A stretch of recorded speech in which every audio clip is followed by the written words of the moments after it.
Tout le monde se précipite dans la pièce. L'homme dit tristement au père d'ouvrir les yeux pour voir la fille, mais l'aîné pense que c'est à cause d'elle que le père a rendu l'âme si vite. L'épouse ajoute d'un ton sévère qu'il faut chasser la fille de la maison. L'instant d'après, la petite fille dit à l'homme que grand-père dort simplement, et qu'elle peut le réveiller. Le grand frère dit que la fille raconte n'importe quoi. Comment un mort pourrait-il revenir à la vie? La fille se contente de secouer ses cheveux, et les place sous le nez de son grand-père, en murmurant qu'il doit se réveiller. À la surprise générale, grand-père éternue et finit par se réveiller. Le grand-père regarde sa petite fille et son fils, stupéfait de voir que sa jambe est guérie. L'homme explique que c'est la fille qui l'a soignée. La petite fille salue alors son grand-père. Le grand-père lui caresse tendrement la tête.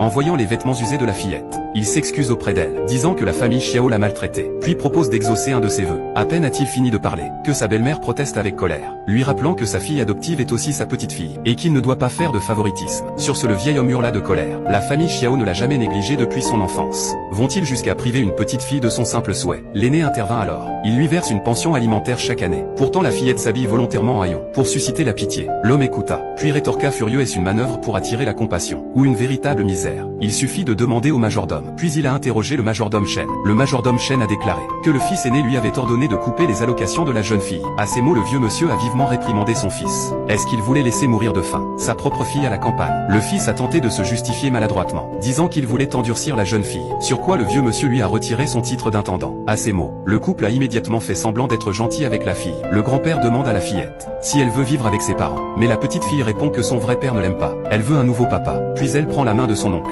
et lui demande s'il veut devenir son nouveau père. L'oncle accepte sans hésiter. Ils sont tous les deux très heureux. Le vieux propose alors que le cadet rejoigne l'entreprise. L'aîné rétorque aussitôt que la famille vit de l'expertise des antiquités. Le petit frère est boiteux et aveugle depuis 2 ans. Il manque des expériences professionnelles. Il ne peut pas gérer les affaires familiales. L'aîné propose alors que son frère l'accompagne à la vente aux enchères du lendemain, pour comparer leur expertise. Si le cadet perd face à lui, il ne pourra pas diriger les affaires familiales. L'homme accepta immédiatement la proposition, et déclara que s'il gagnait, le grand frère devrait non seulement lui céder le contrôle de la filiale, mais aussi présenter des excuses publiques à la petite fille.